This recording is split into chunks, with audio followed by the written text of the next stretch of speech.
స్వాతంత్ర సమరయోధుడు భారతదేశ తొలి ఉప ప్రధాని డాక్టర్ బాబు జగజీవన్ రామ్ వర్ధంతి సందర్భంగా కడప జిల్లా బద్వేలు నియోజకవర్గంలోని మాదిగ ఉద్యోగుల సమైక్య అధ్యక్షుడు ఎర్రబల్లి ఓబయ్య ఆధ్వర్యంలో విగ్రహానికి పూలమాల వేసి ఘనంగా నివాళులు అర్పించారు. వర్ధంతి సందర్భంగా ఆయన విగ్రహానికి మేము ఘనంగా నివాళులర్పించడం జరిగింది. ముఖ్యంగా ఎందుకంటే ఈరోజు బాబు జగజీవన్ రామ్ అంబేద్కర్ గారు రెండు దళితులకు రెండు కళ్ళలు అంటున్నారు.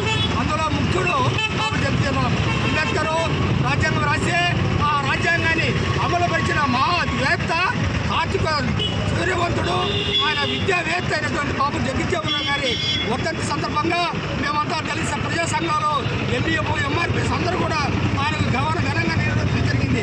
కాబట్టి సోదరులారా, ఎందుకంటే వర్ధంతి కార్యక్రమం అయితేనేమి, జయంతి కార్యక్రమం అయినటువంటి మహనీయులను మనం అప్పుడప్పుడు స్మరించుకోవాలి.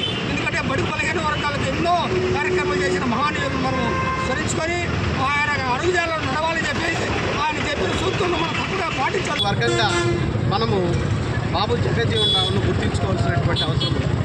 ఎందుకనగా అంబేద్కర్ భారత రాజ్యాంగాన్ని రచిస్తే ఆ రాజ్యాంగంలో ఉన్నటువంటి చాలా వరకు మనము ఆర్టికల్స్ అన్నీ కూడా అమలుపరిచినటువంటి ఘనత మన బాబు జగజీవన్ రామ్. మరి ఈయన సంఘ సంస్కర్తే కాకుండా మరి సమాజ స్థాపనకు ఎంతో కృషి చేసినటువంటి కృషివలుడిగా మనం ఈరోజు గుర్తించగలుగుతున్నాం. కాబట్టి దీన్ని గమనించుకొని భారతదేశంలో ఉన్నటువంటి బడుగు బలహీన వర్గాల వారు మరి బాబు జగజీవన్ రామ్ను మరి కొనియాడాల్సినటువంటి అవసరం ఉంది. కాబట్టి ఈరోజు భారతదేశం మొత్తము ఆయనకు వర్ధంతి రోజున ఘన నివాళులు అర్పించడం జరుగుతుంది. దాంట్లో భాగంగానే ఈరోజు బద్వేలు ఎంఈఎఫ్ ఆధ్వర్యంలో బాబు జగజీవన్ రామ్ గారికి ఘనమైనటువంటి నివాళులు అర్పిస్తుంటున్నాం.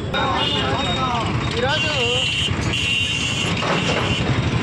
మాదిగ రిజర్వేషన్ పోరాట సమితి మరియు మాదిగ ఉద్యోగుల సమాఖ్య ఆధ్వర్యంలో బద్వేలు పట్టణం నందు బాబు జగజీవన్ రామ్ వర్ధంతి వేడుకలను ఘనంగా నిర్వహించడం జరిగింది. బాబు జగజీవన్ రామ్ ఈ దేశానికి ఉప ప్రధానిగా ఉంటూ తాడిత పీడిత వర్గ ప్రయోజనాల కోసం, బడుగు బలహీన వర్గాల కోసం ఎనలేని కృషి చేసి అంత్యోదయ పథకాన్ని తీసుకొని రావడం జరిగింది. అంబేద్కర్ గారు రాజ్యాంగాన్ని రచిస్తే బాబు జగజీవన్ రామ్ గారు ఆ రాజ్యాంగాన్ని అమలు చేసి ఆ రాజ్యాంగ ప్రయోజనాలను పేద వర్గాలకు అందించిన గొప్ప వ్యక్తి బాబు జగజీవన్ రామ్.